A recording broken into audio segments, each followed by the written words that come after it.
Hi అండి అందరికీ welcome to Ammu kitchen world. అందరు ఎలా ఉన్నారండి? నేనైతే చాలా బాగున్నానండి. మీరందరూ కూడా ఆరోగ్యంగా ఆనందంగా ఉండాలని ఆ భగవంతుని నేను మనస్ఫూర్తిగా కోరుకుంటున్నానండి. ఈరోజు మన వ్యూయర్స్ కోసం నేను sweet shop style simple and tasty and smoothie gulab jam ఏ విధంగా చేయాలి, అలాగే దానికి కావాల్సిన ఇంగ్రీడియంట్స్ ఏంటో చూపిద్దామని ఇలా మీ ముందుకు వచ్చానండి. చూసేద్దాం, వచ్చేసేయండి. ఒక బౌల్లోకి మనము ముందుగా గులాబ్ జామున్ పిండిని తీసుకోవాలండి. అలాగే డీప్ ఫ్రైకి సరిపడినంత ఆయిల్ కూడా తీసుకోవాలి. అండ్ అలాగే టేస్ట్కి తగినంత షుగర్ని కూడా తీసుకోవాలండి. షుగర్ కంటెంట్ నాకు ఎక్కువగానే ఉండాలి. అదేవిధంగా ముందుగానే మరిగించి పక్కన పెట్టుకున్న కొద్దిగా పాలను కూడా తీసుకోవాలి. 5 లేదా 6 ఇలాచీలు తీసుకోవాలండి. ముందుగా ఈ ఇలాచీల్లోకి మనము 1 టేబుల్ స్పూన్ షుగర్ని యాడ్ చేసుకొని ఇక్కడ చూపిస్తున్న విధంగా ఫైన్గా మనము పౌడర్ చేసి పక్కన పెట్టుకోవాలండి.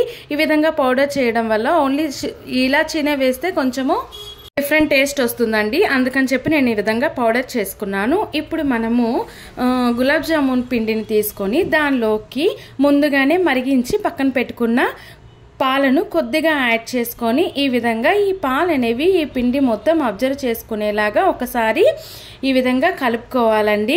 మనము మిగిలిన పాలను కూడా కొంచెం చెక్ చేసుకుంటూ కొద్దిగా వేసుకుంటూ ఈ పాలను ఈ మిశ్రమాన్ని మనము చపాతీ ముద్దలాగా కలుపుకోవాలండి.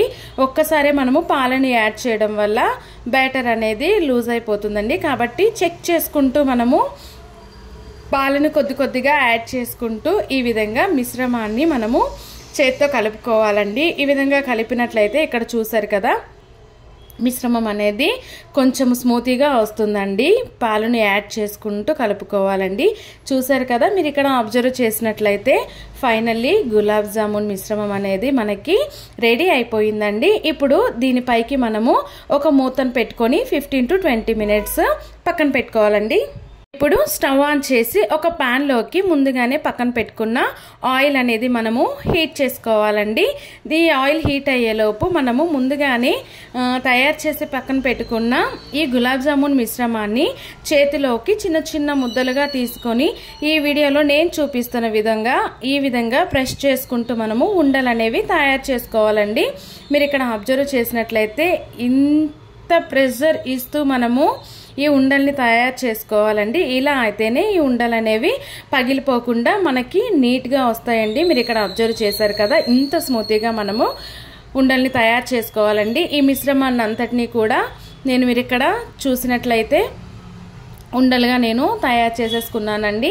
వీటిని మనము తయారు చేసేసుకొని పక్కన పెట్టేసుకోవాలి. ఇప్పుడు మనము ఆయిల్ హీట్ అయిందో లేదో చూద్దాము. చూసారు కదా, ఈలోపు ఆయిల్ కూడా హీట్ అయిపోయిందండి. ఈ హీట్ అయిన ఆయిల్లోకి మనము ముందుగానే ఉండలుగా చేసి పక్కన పెట్టుకున్న గులాబ్ జామును ఉండలను ఈ విధంగా వేసుకోవాలండి. ఆయిల్కి సరిపడనన్ని మాత్రమే వేసుకోవాలండి, లేదంటే ఒకదానికొకటి అంటుకుంటాయి. మీరు ఇక్కడ అబ్జర్వ్ చేసినట్లయితే నేను కొన్ని మాత్రమే వేసుకున్నానండి. ఈ ఆయిల్కి సరిపడినన్ని వేసుకున్నాను. ఇక్కడ చూసినట్లయితే ఈ విధంగా ఉడకడం అనేది స్టార్ట్ అవుతుందండి. గ్యాస్ అనేది మనము సిమ్లోనే పెట్టుకొని ఉడికించుకోవాలండి. ఎందుకు అనంటే ఇవి తొందరగా వేగిపోతాయండి, మాడిపోయే ఛాన్సెస్ కూడా ఉంటాయి. కాబట్టి సిమ్లోనే పెట్టుకొని మనము ఈ విధంగా ఫ్రై చేసుకున్నట్లయితే లోపల మిశ్రమం కూడా నీట్గా ఉడుకుతుందండి. హైలో ఉన్నట్లయితే తొందరగా మాడిపోతాయి. చూసారు కదా, ఈ బ్రౌన్ కలర్ వచ్చే వరకు కూడా నేను ఈ విధంగా వేయించుకున్నానండి. ఇప్పుడు వేరే ప్యాన్లోకి షుగర్ని యాడ్ చేశానండి. దీనిలోకే కొద్దిగా వాటర్ని కూడా యాడ్ చేసేసుకోవాలండి. ఈ విధంగా వాటర్ని కూడా వేసేసుకున్న తర్వాత గ్యాస్ అనేది మనము సిమ్లోనే పెట్టుకొని ఒకసారి ఈ విధంగా కలుపుకోవాలండి. చూసారు కదా, అడుగు అనేది కొంచెం ఇది అవ్వకుండా ఈ విధంగా కలుపుకోవాలండి.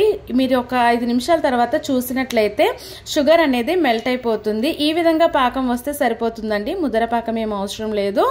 ఈ విధంగా మరుగుతున్నప్పుడు మనము ముందుగానే మిక్సీ చేసి పక్కన పెట్టుకున్న ఇలాచి ఇంకా షుగర్ పౌడర్ని కూడా యాడ్ చేసేసుకోవాలండి. చూసారు కదా, ఫైనల్లీ గులాబ్ జామున్కి అవసరమైన పాకం కూడా రెడీ అయిపోయిందండి. 10 నిమిషాల పాటు దీన్ని ఇలాగే చల్లారనివ్వాలండి.